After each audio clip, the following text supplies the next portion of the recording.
ទីពីរតែឲ្យខ្លួនឯងឈឺមិនចង់នៅទ្រាំធ្វើមិនលឺបេះដូងមួយនេះវាមានរបួសហើយព្រោះតែត្រានត្រាយអូនបានក្បត់ពីសន្យាគ្មានលើកទីពីរទៀតឡើយគ្មានម្ដងទៀតឡើយចប់ហើយចប់ត្រឹមនឹងចោព្រោះតែពេលនេះពងខលើបងកំហរួចថ្វាយទៅមានអ្នកថ្មីធ្លាប់តែជាមនុស្សម្នាក់ដែលស្មោះត្រង់ស្នេហាជាមនុស្សម្នាក់ស្មោះត្រង់ជាមនុស្សដែលសាវាពូកែខាងវោហាពូកែលុសាវាព្រោះតែជីវ៉ាបងប្រោយបងខ្លាចជាមនុស្សបែបនេះនឹកបងនឹកបងនឹកអូនខ្លាំងណាស់នឹករឿងរ៉ាវចាំងដែលអូនបោកប្រាំបងស្មោបងស្មោបងស្មោស្មោតែនួនល្អតែជុំក្រៅគឺបង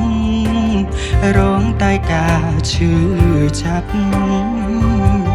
អូលីមិនតទៀតហើយគ្មានអ្វីនិយាយទៀតឡើយពួយមិនអាចបោះក្រោយវាមិនចប់អស់ហើយលែងមាននឹងក្បែរគេកាយពេលនេះមានគេហើយបងកងក៏ត្រូវជាអ្នកខោបម្នាក់សង្គមហូលឬក៏បត់តែមានគេហើយបងជឿបេះដូងមកនេះក្រមិនលើមកលេងត្រង់គ្មានលើទីពីរទេអូ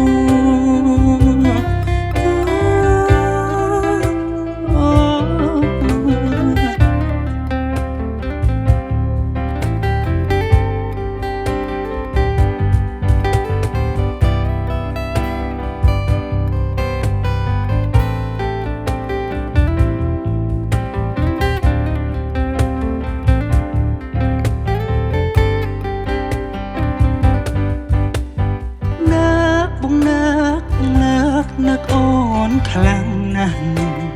នឹករឿងរ៉ាវចាំងដែលអូនបោប្រាំងបងស្មោបងស្មោបងស្មោស្មោតែនួនល្អតែជុំក្រៅគឺបងរងតែការឈឺចាប់